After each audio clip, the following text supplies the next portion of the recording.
함께 봉독할 하나님의 말씀은 요한복음 제 16장 13절에서 15절 말씀입니다. 함께 읽도록 하겠습니다. 그러나 진리의 성령이 오시면 그가 너희를 모든 진리 가운데로 인도하시리니 그가 스스로 말하지 않고 오직 들은 것을 말하며 장래 일을 너희에게 알리시리라. 내가 내 영광을 나타내시리니 내 것을 가지고 너희에게 알리시겠습니다. 무릇 하나님께 있는 것은 다 내 것이라. 그러므로 내가 말하기를 그가 내 것을 가지고 너희에게 알리시리라 하였노라. 아멘. 우리 지난 주일날이 그 성령 강림 그런 주일이었습니다. 그래서 지난 주일에 우리가 성령님에 대해서 우리가 이제 살펴보고 오늘 또 계속해서 이렇게 이 성령님에 대해서 살펴보고자 합니다. 우리 이 기독교 자체의 그런 신에 대한 부분 있죠.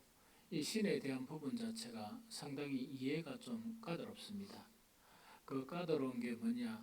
이 다른 그런 종파들은 다 여러 가지 신들 그렇게 동화에 나오는 그런 형태의 그런 이 신들이나 혹은 자기들의 그런 이 특색에 맞게끔 그런 신들 다 이해하기는 쉬운데 특히 우리가 주님이라 하고는 이 주님 있죠.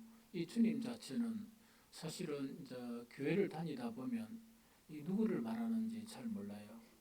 그래서 어떤 때는 하나님 아버지 이렇게 이야기하고 또 어떤 때는 예수님 이렇게 이야기하고 그러나 지난주일부터는 설교 주제가 성령님에 대한 그런 설교 주제거든요.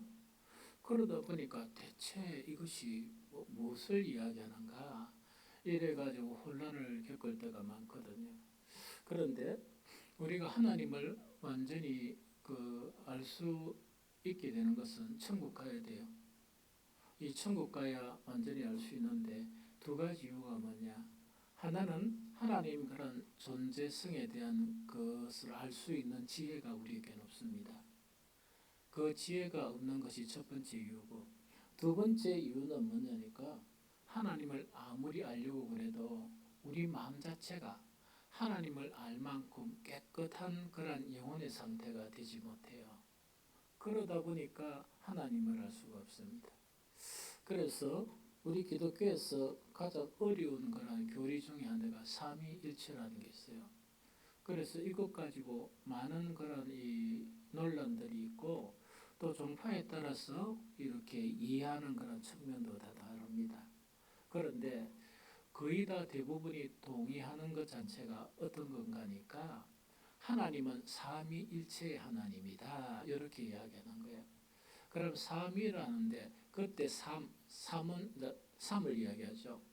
이제 세 분을 이야기하는데 삼위라는 것은 뭐냐니까 위 자체를 영어로 하면 persons 이래 됩니다.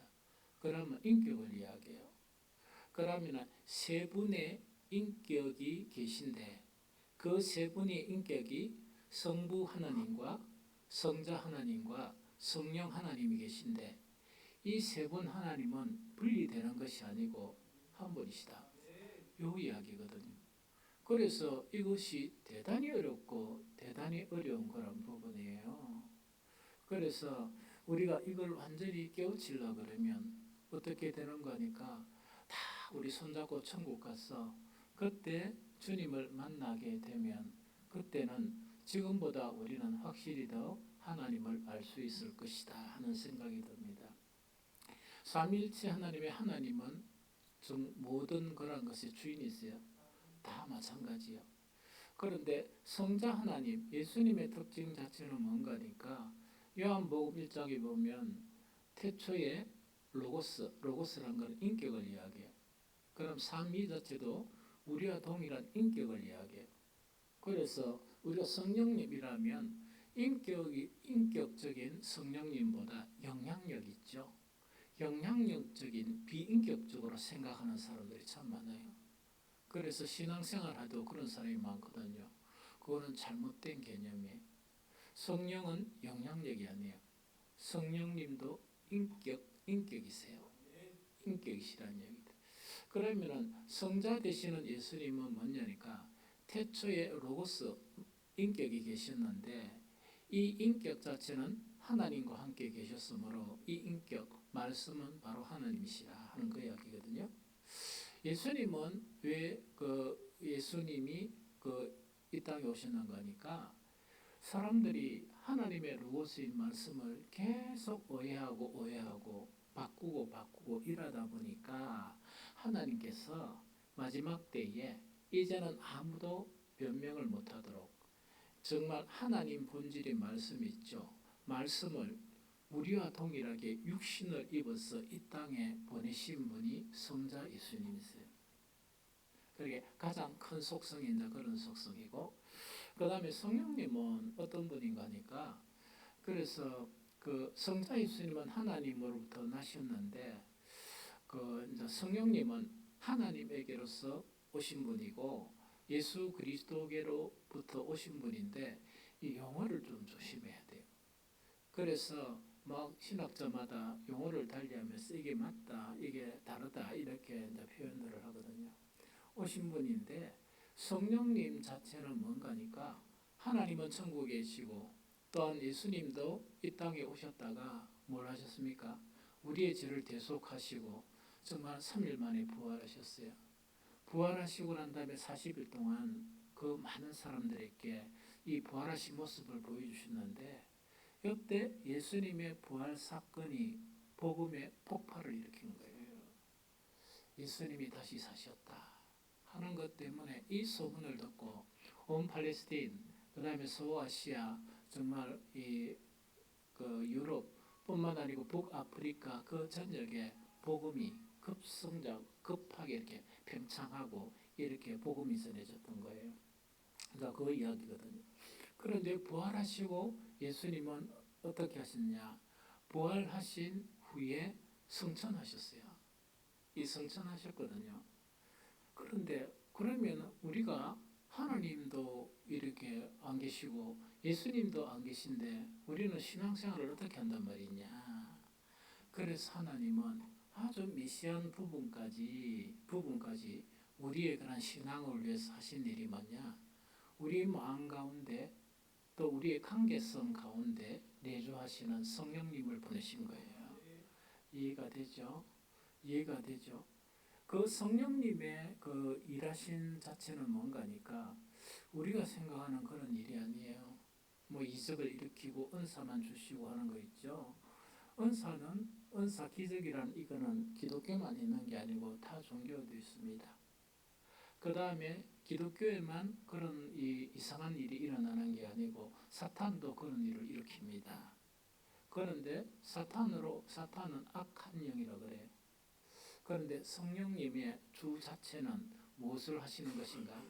하나님과 예수 그리스도에 대해서 우리에게 가르치시는 분이에요. 그분이 성령님이시다 하는 그 이야기죠.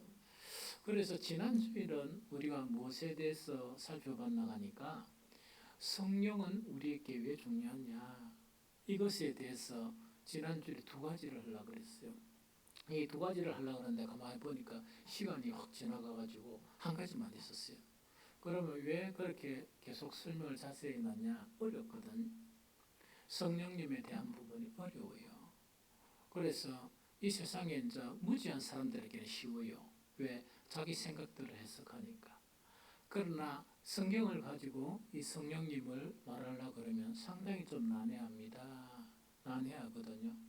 그래서 자세히 이렇게 설명을 했는데 가장 요지가 뭔가니까 기독교인의 출발, 참 기독교인이 되려고 하면 어떻게 되는가?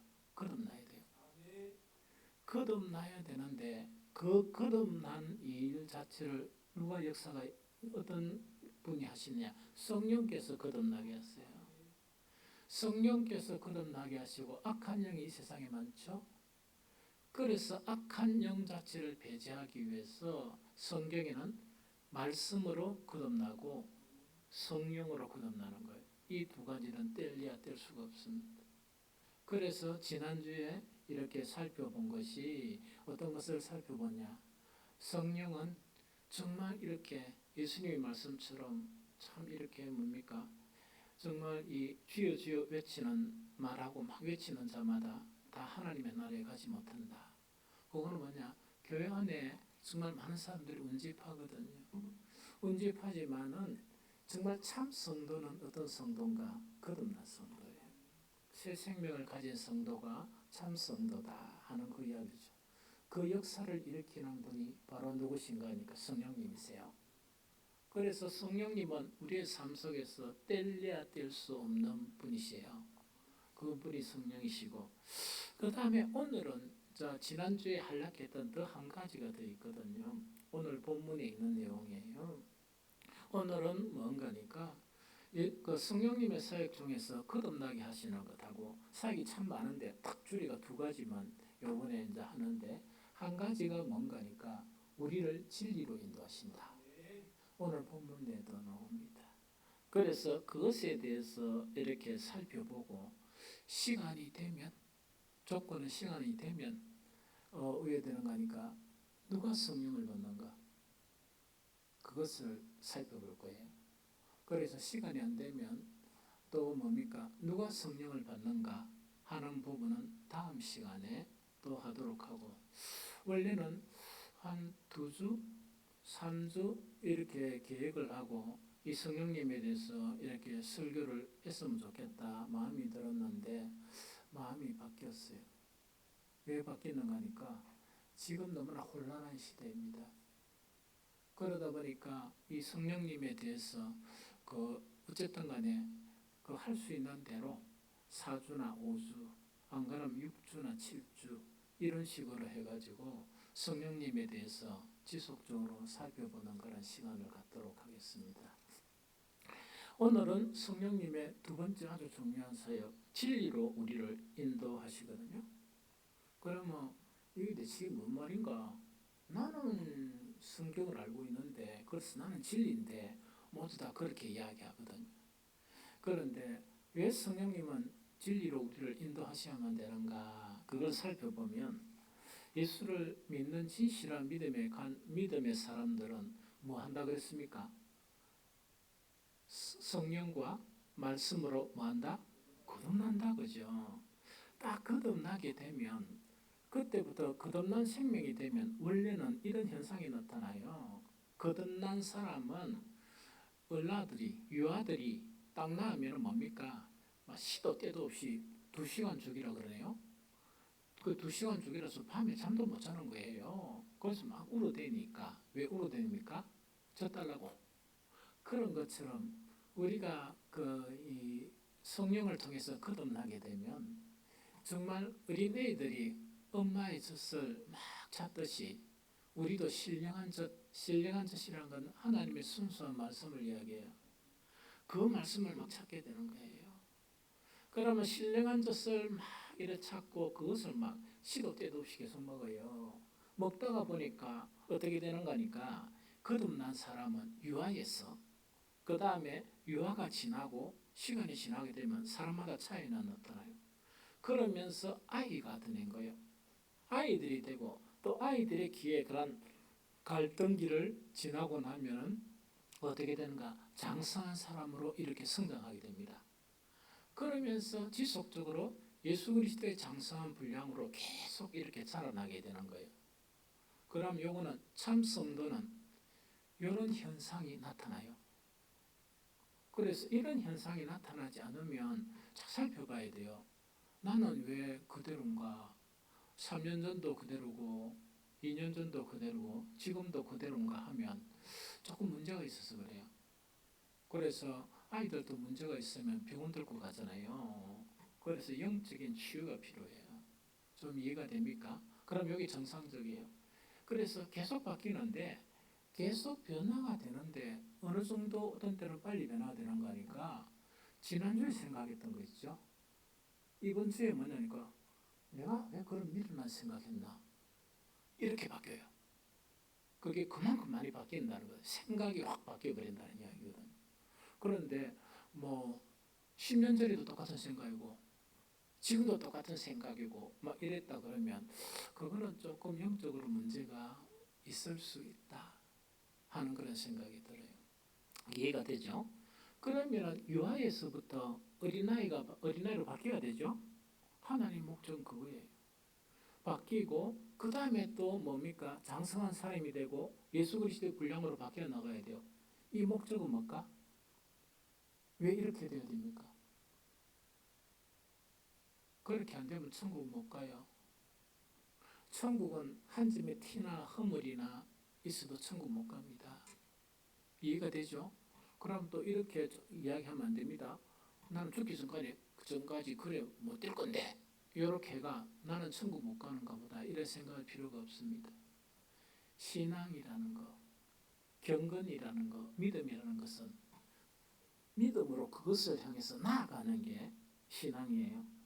그러나 우리는 완전한 경건에 도달하지 못합니다.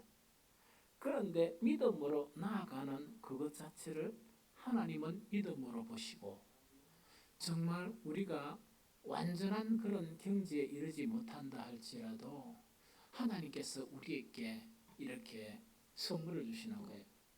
그것이 예수 그리스도가 재림하실 때에 믿음을 향해서 막 나아갔죠. 예수 그리스도의 장성한 분량에서 나아갔죠. 그 모든 사람들은 어떤 단계에 이르느냐 그거는 탓하지 않습니다. 그렇게 나아가는 모든 사람들 나아가다가 만약에 죽음을 맞이한 그 모든 사람들에게 하나님은 영광을 우리에게 부어주세요. 영광스러운 그런 존재로 우리에게 되면 우리를 만드심으로써 그걸 영화롭게 한다 그래요.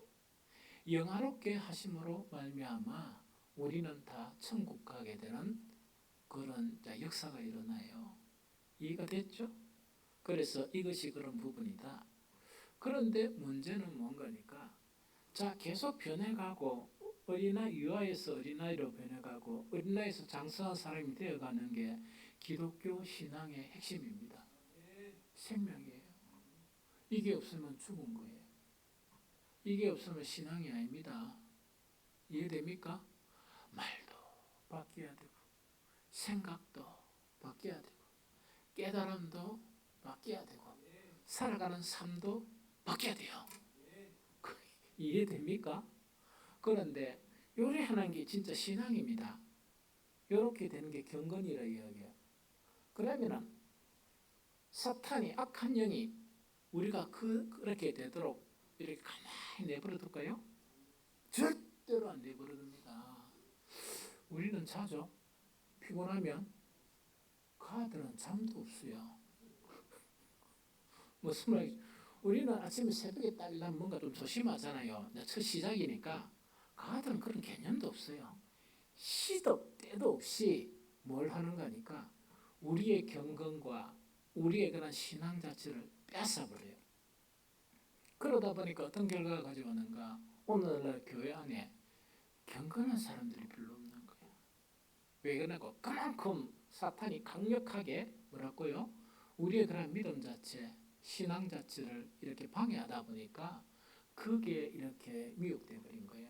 또 거기에 사로잡혀서 그런 것이 나타난다 하는 그 자체를 이야기합니다. 그러면서 이 이야기 자체는 방금 이야기한 거 있죠. 사탄이 이렇게 하는 거는 예수님께서 말씀하신데 그 내용 안에 들어있어요. 마태복음 24장 11절을 같이 읽어봅니다. 시작. 거짓 선지자가 많이 일어나 많은 사람들을 미혹하겠으며 한 번 더 시작.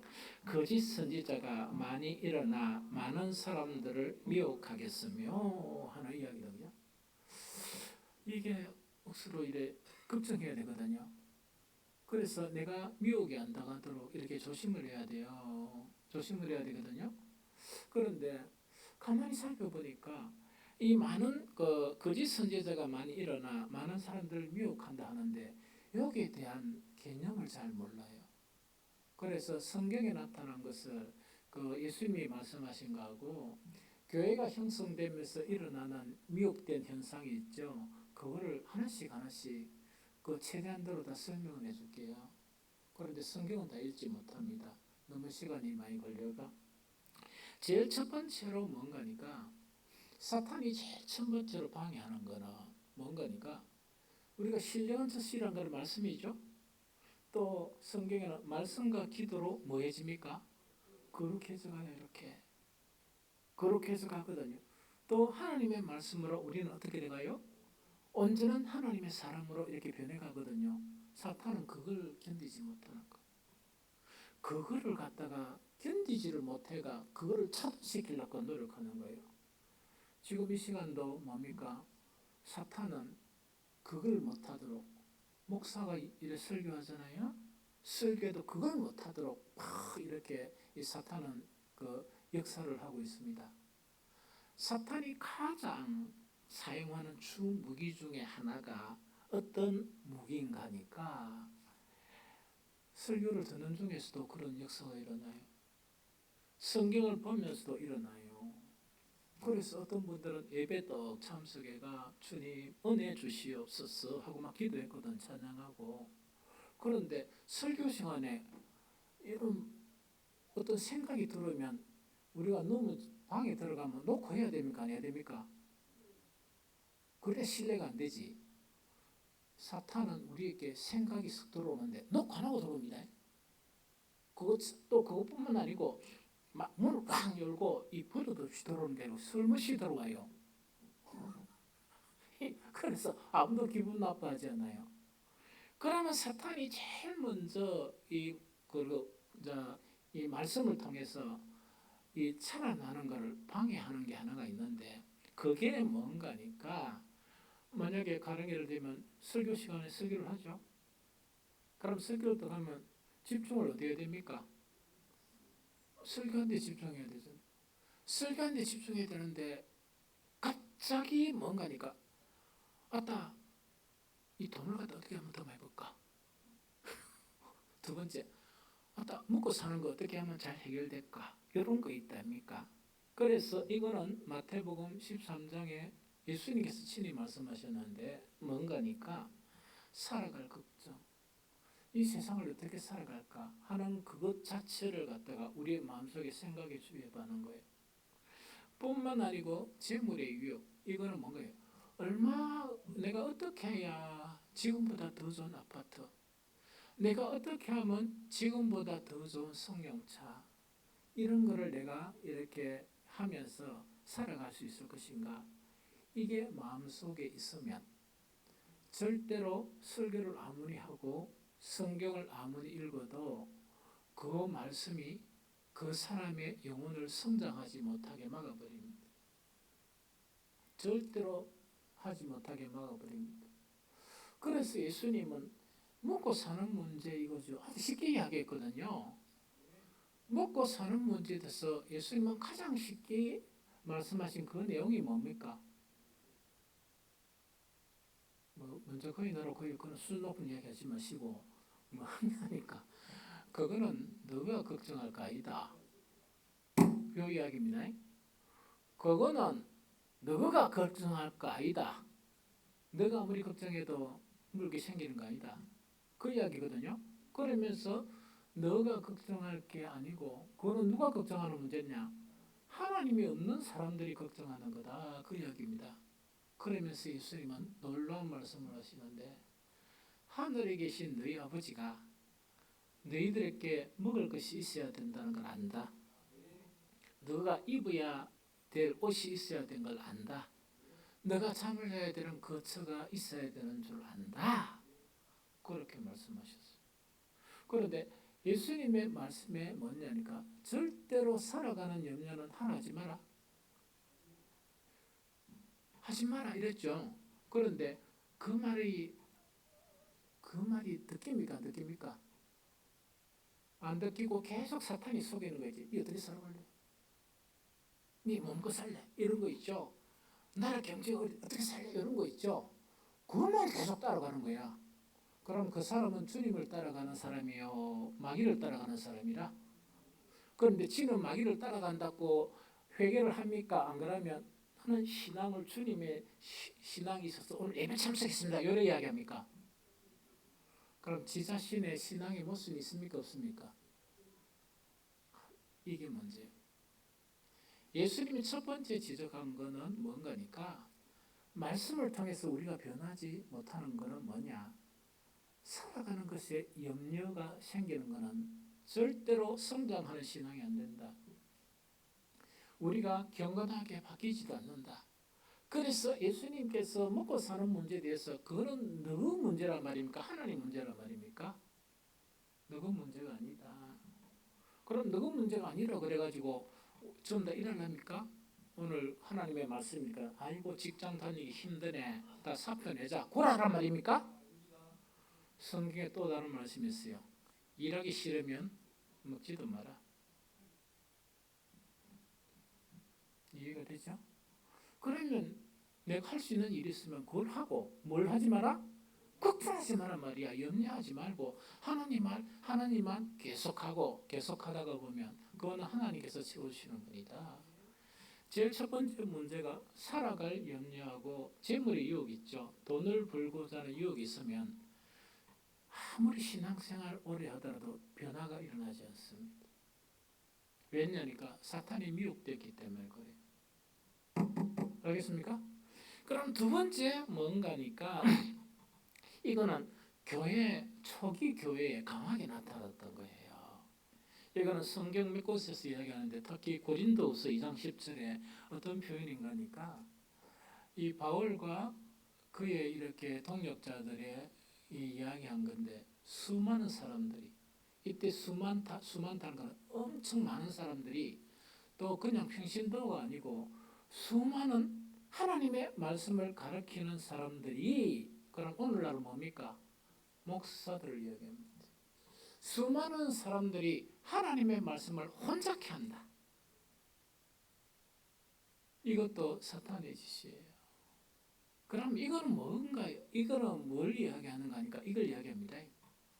하나님은 이 말씀은 우리를 구원하시기 위해서 또 우리에게 이 믿음을 주시기 위해서 그 길로 걸어가도록 말씀하시죠. 말씀의 수준을 떨어뜨리는 거야. 말씀의 수준을 그 말씀대로가 아니고 계속 떨어뜨리는 거예요. 이게 무슨 말이겠습니까? 그래서 예수님은 뭐냐니까 그들이 이야기하는 거 뭐냐니까 네 이웃은 사랑하되 네 원수를 미워하였다는 것은 이거는 뭐냐니까 예수님이 말씀한 게 아니고 유대인들이 그의 고백 속에서 그의 신앙 속에서 하는 이야기라. 그런데 이 성경의 구약에 아무리 보더라도 그런 구절은 없어.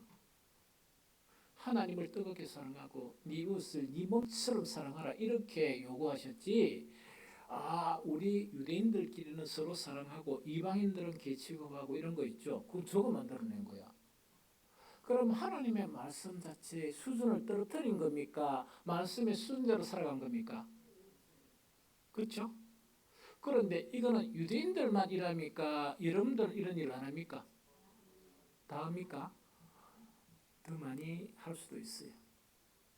특히 오늘을 사는 그리스도인들은 경쟁을 하는데 어떤 경쟁입니까? 지금 현대 사회에 오면서 이야기했죠. 자아시대. 자아시대라는 건 하나님 중심이 아니고 강한 내 자아, 내 중심이. 그 다음에 자아 중심이 되면서 합리적 사고. 어떤 것이 더 합리적인가? 이때 합리적 사고라는 것은 어떤 것이 돈을 잘 벌고 어떤 것이 내가 이 세상에서 복되게 사는가? 그게 합리적 사고라. 성경 말씀을 자아의 근거를 두고 합리적 사고의 근거를 두다가 보니까 성경 말씀을 수준을 떨어뜨리겠습니까? 안 떨어뜨리겠습니까? 떨어뜨리는데 가장 대장이 누굴까? 목사들이다. 목사들이다. 예수님의 제자라고 이야기하면 예수님 사람 흉내라도 내야 되잖아. 흉내라도 내야 되잖아. 그런데 돈의 턱이 이렇게 한 사람들이 많나? 아니 조금 있으면은 지가 목사 같으면 나눠줘야지. 가난한 사람에게. 이게 무슨 말인지 알겠습니까? 그래서 제일 1등이 그 목사고 두 번째로 누구겠습니까? 장로? 골빈 장로들. 세 번째는요? 안수. 네 번째 뭡니까? 째째하게 하는 권사. 도둑질해도 큰 거 팍 해모야 되잖아. 돈 몇 푼 가지고 이렇게 계산하고 있답니까? 그래서 이것들 자체가 뭐를 한다고? 말씀을 혼잡하게 하는 대장이 되는 거예요. 그래서 그 뭐냐니까 그 계속 성장하고 이 천국 가는 하나님의 사람이 되어야 되는데 첫 번째 살아갈 염려 맞죠? 재물에 대한 이유 이거는 극약입니다. 세 번째 뭐냐니까 아까 이야기했죠? 자기중심적이고 사회가 이런데 성경도 좀 바뀌고 교회도 좀 바뀌어야지 이런 거 있죠? 목사 설교도 좀 바뀌어야지 이런 거 있답니까? 그거 요구하면은 안 오셔도 됩니다. 나는 죽어도 그래 못합니다. 안 오셔도 괜찮아요. 내가 여러분들 기분 맞출 리가 뭐가 있습니까? 하나님이 두려운데. 그래서 그런 거는 저한테 기대하지 마십시오. 세 번째는 뭔가니까 순종하지 못하게 해요. 그걸 불순종의 영이라 그래. 그럼 이거는 뭔가니까 하나님의 말씀은 뭐라고 있습니까? 왜 순종해야 됩니까? 하나님의 말씀은 순종이라고 있는 거예요. 목사가 설교하는 거는 말았고 순종하라고 이렇게 설교하는 거예요. 뭐 폼 잡으려고 하는 거 아닙니다. 그러면 순종은 왜 해야 돼? 안 해보니까 모르잖아. 순종을 해야 바뀌지 사람이. 순종을 해야 하나님의 사람으로 바뀌지. 순종을 안 하니까 안 바뀌는 거야. 좀 이해가 됩니까? 그래서 사탄은 계속 말씀을 순종하지 못하도록 하고 그러다 보니까 하나님의 사람으로 변하지 못하게 만듭니다. 에베소에서 나와 있습니다. 그 다음에 또 뭐냐니까 희한한 짓거리가 뭔가니까 성경에 보면 세상의 초등 학문 율법하고 복음의 말씀을 짬뽕시키는 현상이 나타나요. 이해가 됩니까? 그러면은 이거는 뭘 이야기하는가? 성경 곳곳에 나와 있습니다. 골로새서부터 곳곳에 나와 있거든요. 바울은 단호하게 다른 복음은 없다. 그 다른 복음이라는 것은 뭐냐? 율법과 그 다음에 복음을 이렇게 짬뽕시키는 것. 세상 철학과 복음과 짬뽕시키는 이런 복음은 없다. 너희가 다른 복음을 전하는 누구마다 저주를 받게 된다 하는 것이 성경에 나타난 말씀입니다. 그런데 이것도 오늘날 교인들은요 엄청 짬뽕을 좋아해요. 말씀 짬뽕하는 거 있죠. 그러니까 짬뽕 마인 거를 자랑으로 생각해. 지식으로 생각해. 부끄러운 줄 알아야지. 우리는 복음으로서 충분한 기독교입니다. 이 무슨 말씀 알겠습니까? 그래서 이런 현상이 나타나고 더 이제 벗어나는 경우가 있어요. 요거는 뭔가 가장 못된 사람들이야. 복음은 죽어가는 영혼을 구원시키기 위해서 복음이 필요하죠. 경건을 가르치는 거는 한 명 한 명 영혼을 살리가 천국 가게 만드는 거죠. 그 약점을 딱 가지고 있는 거야. 약점을 가지면서 그런 사람들 중에 보험회사 차린 사람들이 있어. 어떤 보험회사? 생명보험.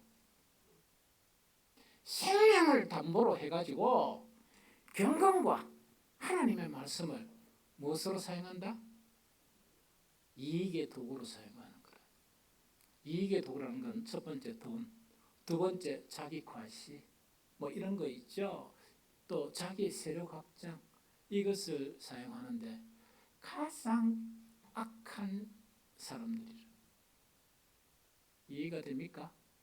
그래서 우리는 성령님께서 이런 혼란한 가운데서 우리는 어떻게 해야 돼? 진리로 인도함을 받아야 돼요. 우리의 이성을 가지고는 불가능합니다. 우리의 이성을 가지고는 불가능하고 진리로 우리는 인도를 받아야 된다. 이거 좀 알겠죠? 그래서 오늘 본문 있는 걸 다시 읽어보면 요한복음 16장 13절 읽어봅니다. 시작. 그러나 진리의 성령이 오시면 그가 너희를 모든 진리 가운데로 인도하시리니 그가 스스로 말하지 않고 뭐든 오직 들은 것을 말하며 장래일을 너희에게 알리시리라. 알겠죠? 진리 문제는, 교회 안의 진리 문제는요, 초기 기독교부터, 초기 교회로부터 이것이 문제가 됐습니다. 그래서 초기 기독교란 건 뭐냐? 복음을 전가하고 나니까, 예수 그리스도께서 부활하시다 전가하고 나니까 사람들이 영생을 얻었고 많은 사람들이 응집하기 시작했는 거라. 이방인들도 교회가 형성이 됐어요. 교회가 형성되다 보니까 우리가 성경에 보면 복음서가 있죠.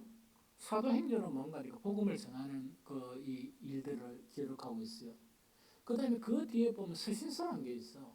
서신서는 뭐냐니까 그래가 막 사람들이 우리처럼 모인 거야. 초기 교회 이 정도 인원 같으면 엄청 많은 인원이에요. 이해됩니까? 많은 인원이 모여서 교회가 형성이 돼서 그 서신서에서 가장 중요한 게 뭔가니까 이단 사상에 대해서 이렇게 이야기를 해요. 그거는 복음이 아니다. 그래서 초기 우리가 서신서에 보면 진리 문제 있죠. 복음을 아까 이야기한 그 변질시키고 막 이상하게 해석하고 있죠. 그 문제가 초기 기독에서 너무너무 많이 있었다는 그 이야기입니다. 지금 현재도 심각합니다. 지금 현재도 심각합니다. 그래서 우리는 오로지 성령이 우리를 진리로 인도하시는 그것을 붙들어야 되지, 안 하면은 우리 구원을 보장받을 수가 없습니다. 아주 심각합니다. 주일마다 교회 나오는 이 수고가 흑수고가 될 수 있어요. 이해가 됩니까? 그래서 대단히 심각하다. 그런데 현대 기독교 있죠. 여기도 우리 전 세계적으로 보면 이게 심각한 문제다 보니까 지금 이 세대의 기독교 석학들, 아주 하나님의 사람들이 되어서 복음을 연구하고 외치는 그런 석학들이 있거든요. 이 석학들도 뭐냐, 이 문제를 가지고 계속 주장을 하고 있는 거예요. 사람들에 대해서 주의를 시키고 있는 거예요. 제일 첫 번째 한 번 보면 이 세대의 개혁주의를 대표하는, 개혁주의라는 건 장로교를 이야기합니다. 장로교를 대표하는 신학자이자 목사인 마이클 호든입니다. 마이클 호든 자체가 뭐라고 오늘날 교회를 이렇게 비판했느냐? 이거는 뭐냐? 그리스도가 없는 기독교다. 이렇게 비판한 거예요. 교회는 엄청 많고 거대한 교회도 많은데 마이클 호든은 오늘날 기독교는 그리스도가 없는 기독교다. 그리스도가 없다는 것은 내가 곧 길이요 진리라 그랬죠. 진리가 없는 교회다. 이렇게 뭡니까? 정신 차리라고 이렇게 이야기를 하게 됩니다. 뿐만 아니고 현대에 관한 지성이라고 일컫는 데이비드 웰스, 이분도 참 책을 읽으면 난해해요. 어렵습니다. 어려운데 이분의 그런 주장 속에서 어떤 내용이 있는가? 복음주의 교회가, 그러면 복음주의라는 것 자체가 장로교도 복음주의에 속하지만 특별히 장로교와 기독주의가 분리된 복음주의라는 그런 또 단체가 있습니다. 그래서 복음주의 교회가 복음의 깊이를 상실하고 개인주의, 대중주의 영향으로 변질되고 세속화되었다. 그러면 아까 목사가 성경을 가지고 아까 있는 이런 것이 위험성이다 하는 걸 성경에 있는 내용이거든요. 그거하고 같습니까? 다릅니까? 똑같은 내용입니다. 그 다음에 세 번째, 작년에 천국 가신 존 메가드 이 목사님이에요. 이분도 이 복음주의 내용과 속한 그런 이 신학자고 이 목사님인데 진리 전쟁이라고 이래가지고 오늘날 교회가 진리가 실종되고 진리가 위협을 받고 있다. 그러면서 뭘 요구했느냐? 진리는 진리의 영과 거짓 영 사이를 구별하기를 요구한다. 그럼 우리가 신앙생활 하면서 뭐냐? 아멘 아멘 막 이렇게 찬양하고 이렇게 하지 말고 뭐라고요? 신앙생활이나 살아가면서 뭐라고요? 내가 진리 안에 있다 그러면 이것이 진리의 영에서 나온 것이냐, 안 그러면 이것은 거짓 영에서 나온 것이냐 하는 그 자체를 분별해 나가는 것이 진리다. 이렇게 이제 이야기하는 거예요. 이거 좀 이해가 됩니까?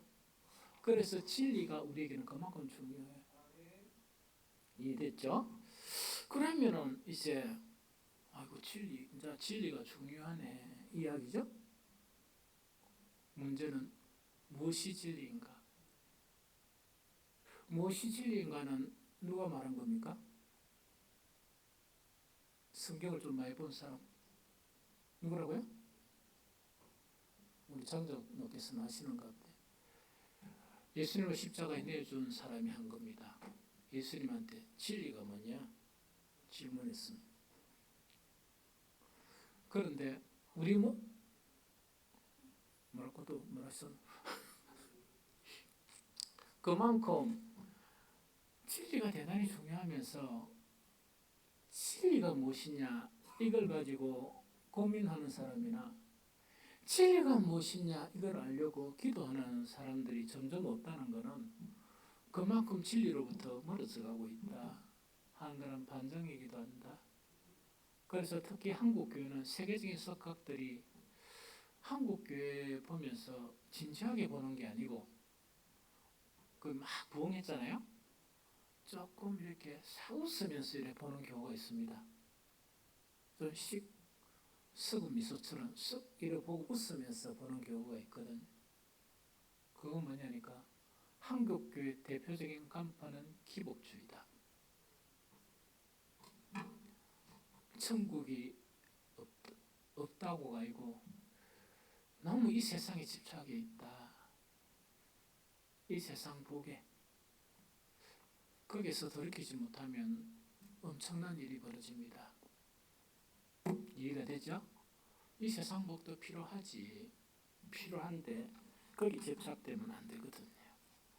그러면 이제 진리가 뭐냐 하는 이것 자체에 대해서 이제는 설명을 하는데 진리 자체는 그 진리라는 그러면 뭡니까? 지성하고 연관된 걸로 보죠. 거기에 머무르면 진리가 아닙니다. 이해가 됐죠? 진리가 무엇이냐 하는 것은 예수님께서 말씀하셨어요. 요한복음 14장 6절을 읽어봅니다. 13 시작.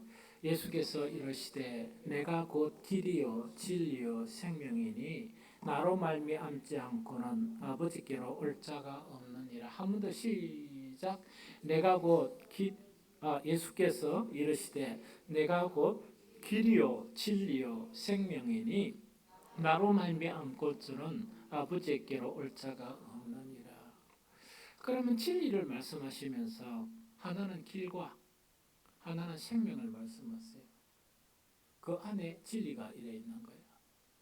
그래서 진정한 진리라는 것은 뭘 의미하는가 하니까 옳고 그름을 판단하는 지성을 이야기하는 게 아닙니다.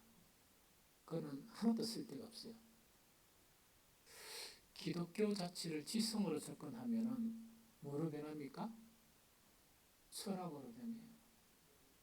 철학은 우리를 구원할 수가 없습니다. 이해가 되죠? 그래서 예수님은 그것을 방지하기 위해서 진리가 되려 그러면 진리에 관한 지성이 형성되려 그러면 반드시 무엇이 따라야 되는다? 길이 올바라야 한다. 그다음에 진리가 진정한 지성이 되려 그러면 길이 올바르야 되고 하나는 생명이 있어야 한다. 이 세 가지를 강조하는 거예요. 제발 딴 거 다 잊어보고 길과 진리와 생명이란 이 말씀을 잊어버리지 마세요. 그러면 좀 설명을 할게요. 여기서 그러면 우리가 진리라 성경을 가지고 맞다 안 맞다 이렇게 하죠. 그거 가지고 맞다 안 맞다 하는 사람들은 대부분 문제 있는 신앙이야. 올바른 신앙 하나도 없습니다. 이해됩니까? 그러면 내가 아는 거는 지성이나 예수님이 아는 지식이나 이게 있죠. 있으면 반드시 여기는 길이 함께 있어야 된다. 이때 길이라는 것은 뭘 의미하는가? 예수님이 가신 길을 의미합니다. 그러면 아까 제가 잠깐 비판했지만 진리다. 그러니까 성경 지식을 엄청 많이 알고 있는 거예요. 그게 진리여라 그러면 예수님이 걸어가신 길을 자기도 걸어가야 돼? 거꾸로 가야 돼? 그래야 돼. 예수님은 이 땅에 머리 둘 곳이 없고 정말 본디오 빌라도가 뭐냐 내가 니를 죽일 건수도 있고 살릴 건수도 있다 하니까 내 나라는 이곳이 아니고 내 나라는 위에 있다. 그렇게 말씀하시거든요. 성경을 아무리 많이 하고 그래도 예수님은 십자가의 길을 걸어가시고 이 땅에 머리 둘 곳이 없는 그런 그 인생 길을 걸어가셨는데 그거 싫으면 그건 진리가 아니지. 그게 없으면 진리가 아니지. 두 번째, 진리는 예수님이 걸어가신 길을 우리가 묵묵히 같이 걸어가는 거야. 무슨 말겠습니까? 그것뿐만 아니고 또한 내가 길이요 진리요 생명이라는 건 이 생명은 삶을 이야기해. 진리가 되려 그러면 예수님이 사신 삶을 그대로 살려고 몸부림을 쳐야지. 거꾸로 걸어가고 이 세상을 향해서 걸어가면서 성경 지식이 아무리 많은들 그게 어떻게 진리가 될 수 있습니까? 핵심은 그것이에요. 그래서 잘하든 못하든 예수님이 걸어가신 길은 곧 내가 가야 된다. 그 길을 걸어야 천국 가는 길이다. 예수님이 걸어가신 길은 넓은 문도 아니고 넓은 길도 아니고 좁은 길이다. 그러면 나는 넓은 길로 걸으면 지옥 가야지. 그래 놓고 나는 천국 가랍니다. 이렇게 이야기하면 그건 양심도 없는 인간 아니야? 양심이 없잖아. 믿음은 믿음이고 보다. 이게 무슨 말이겠지? 그러고 진리가 진리라 그러면 예수님이 살아간 그 삶 흔적이 나에게 나타나야지. 이해가 됩니까?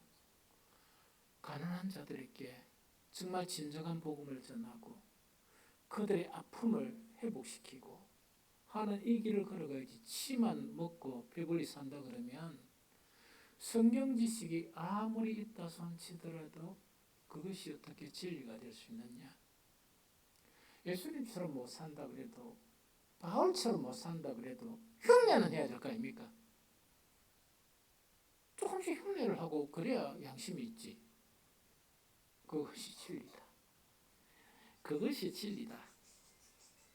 그래서 성경에서는 경계하는 게 있습니다. 뭘 경계하는가?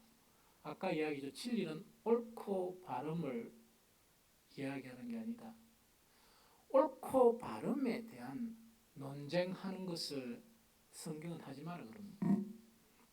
읽어보면 디모데후서 2장 23절 세 번역으로 읽어봅니다. 시작. 어리석고 무식한 논쟁은 멀리 하십시오. 그대가 아는 대로 거기에는 싸움이 생깁니다 하는 그 자체를 이야기합니다. 이해가 되죠? 그래서 쉴 데 없이 오늘도 교제합니까 안 합니까? 교제할 때 금기성 1번 세상 이야기하는 거, 2번 성경 가지고 내가 맞다 안 맞다 이라는 거. 누가 이야기하면 아 그런가 이러면 되잖아. 그거는 아니고 그때부터 아닌 거야. 그때부터 누가 이라? 그거는 아니고 한 지가 인 거야. 우리는 누구에게든 다 배울 게 있습니다. 다 배울 것이 있어요. 찬욱이 예언이가 내가 금요일 날은 야들을 혹독하게 다루지만은 함시 야들이 하는 것 자체를 이야기 들으면서 마음에 담아두는 게 많아. 그러면서 이래 생각하고 저래 생각할 경우가 많아요. 그래서 찬욱이가 예언이는 뭐냐? 작은 나의 선생들이라. 그들 상황 가운데서 그런 것을 이야기하는 거예요. 나는 우리 성도들이 어떤 의견을 제시하고 이러죠. 그걸 가지고 이렇게 뭐 논쟁하고 그런 건 별로 없어요. 그러면서 개선점이 뭔가 하면서 더 좋은 방향, 그것이 이 단서가 돼가 더 좋은 방향으로 결정을 하고 이런 데 많이 이 도움이 돼요. 그래서 뭘 하지 마라? 논쟁하지 마세요. 이게 맞다 안 맞다. 맞다 안 맞다는 아무것도 없다 그랬죠? 교회 일에 있어서 특히 맞다 안 맞다 없습니다. 특히 복음을 위해서 사는 거는 바울이 이야기하는 건 뭐라고 이야기했어? hợp의하는 거다. hợp의하는 거를 모르면 복음 못 전합니다. 그럼 저는 여러분들에게 잘 알아듣지도 못하는데 왜 웃습니까, 강 교수님? 잘 알아듣지도 못하는데 책도 좀 멀리하고 그다음에 온천천 가는 거 시간을 좀 넓히고 휴식 시간을 넓히고 그러고 뭐 전혀 준비 안 하고 조금만 신경만 써도 설교할 수 있으니까 이래가지고 거부합니까? 엄청 준비를 많이 합니다. 그러면서 어떤 때는 뭐냐니까 내가 왜 이렇게 많은 걸 허비하느냐. 그런데 그거에 대해서 한 번도 후회해 본 적이 없습니다. 왜냐니까 바울도 허비하며 살았거든. 복음의 길은 허비하는 길이라. 그래서 우리가 교회 무슨 일 봉사하고 하는데 저건 허비하는 거라 생각이가 그러면 안 돼요. 이렇게 말해야 됩니까? 말해야 됩니까? 하는 순간 지가 헛것이다. 허비가 아니고 그런 걸 하면 안 돼. 칭찬해주고 격려해주고 그렇게 계속 해나가는 게 좋다는 그 이야기죠. 그래서 진리 자체는 바로 무엇이라고요? 항상 진리 자체는 무엇과 무엇하고 같이 형성이 된다? 길과 정말 생명, 삶하고 연결이 된다.